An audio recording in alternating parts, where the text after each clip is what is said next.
What's up, everyone? I'm Greg with VideoMind. We're here at NAB. We're thrilled to be joined by Colin Dixon, and thank you for joining us, man. No problem. I'm shocked that you're thrilled. So, Colin is pretty well known in the connected TV space. He's an analyst with the Diffusion group. But for those of our viewers who don't know what it is that you do, could you take a little bit of time and say what your job is and what you spend your time thinking about? Sure. We're the Diffusion group. We're pretty focused on digital home, digital consumer services like OTT services, pay TV, that type of thing. And we really like to know what's going on in the digital home, so what devices they're using. And we go ahead and forecast what's going to happen in those markets in the future. So, we're looking at how quickly people are going to start watching OTT as their main source of content, so that's over-the-top video as their main source of content. I've run an analysis of this and actually looked at the growth curve of over-the-top video and what's going on with regular broadcast TV. Okay.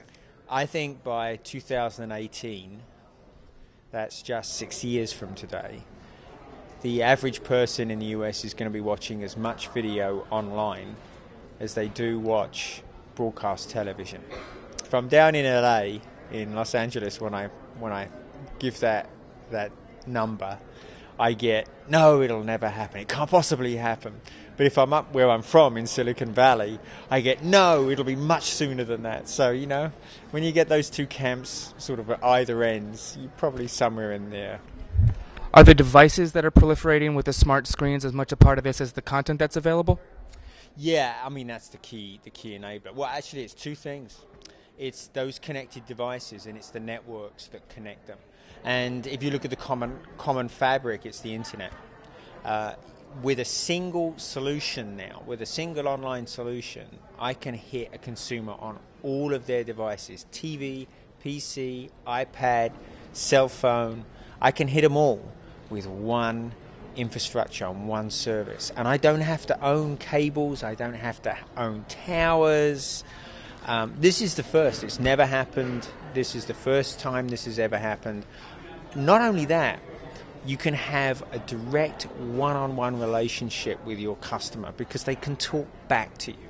And that's a first. And that's just going to completely radically change the way we consume media and enjoy media going forward too. What is the thing you're looking most forward to seeing here at NAB Show? So I'm really happy to see there's a lot of multi-screen focus here. That's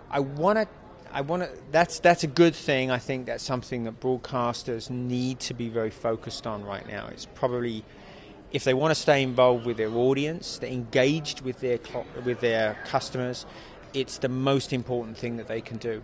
But the other thing I want to do is I want to take the temperature of the broadcasters themselves with respect to over-the-top delivery, because I'm very worried for them, because what I see is particularly the free-to-air broadcasters, ABC, CBS, NBC, and Fox, they're starting to pull back from free online. And this is a big mistake. There's a line of companies that just want to step into that space. So I'm worried, just as when we got 24-hour news channels first on cable, how the companies that were doing this in the broadcast space, just as they got disenfranchised, I'm worried that these guys are going to get disenfranchised by the new free-to-online people. Could create a lot of new content providers that are the kings of tomorrow, if you like. What do you know that you wish more people knew about the connected TV space? Wow, that's an interesting question. What do I know? I wish people knew the difference between an open connected experience and a closed connected experience. What do I mean by that? I mean, there are companies that are seeking to control your connected experience with media, and they're doing it through closed platforms. So, for example, smart TVs. Smart TVs want to curate and control the experience you have through their televisions. And you may think that this is a good thing because it keeps the nasty stuff away from you, but there's a dark side to it. And the dark side is that these companies think that they now are part of the value chain and need to be paid for access. And what that means is that a lot of smaller companies and a lot of bigger companies too simply won't want to play with them.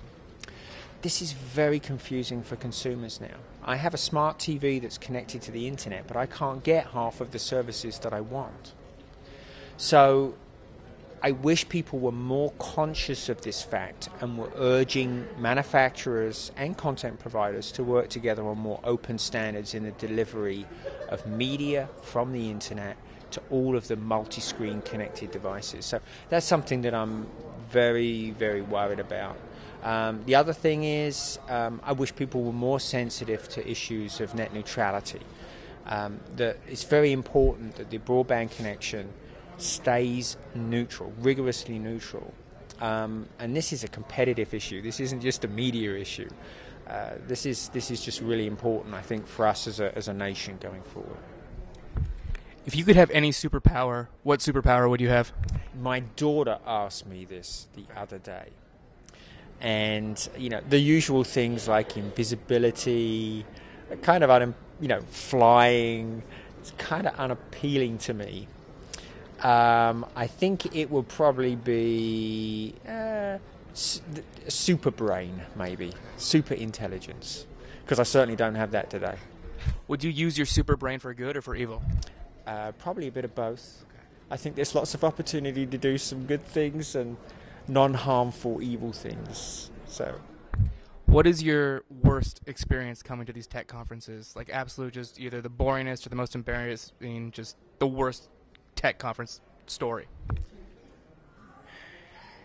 Well, we've had some pretty bad ones at CES, I can tell you. CES,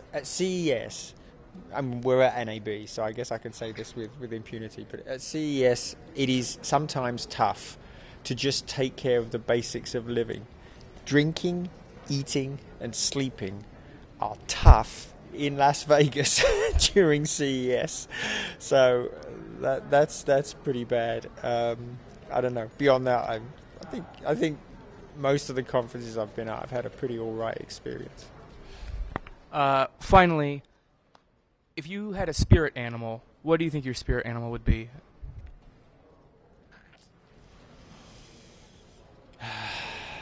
Wow. The meerkat. Okay. Meerkats are ever watchful and take care of the group and are pretty safe. They want to be pretty safe most of the time, so I guess that's probably a good description of me. Ever watchful. That's definitely a facet of me that I like. Well, very cool, man. We appreciate you taking the time with VideoMind. Thanks so much for meeting with us. Thanks. We really appreciate it. Cut.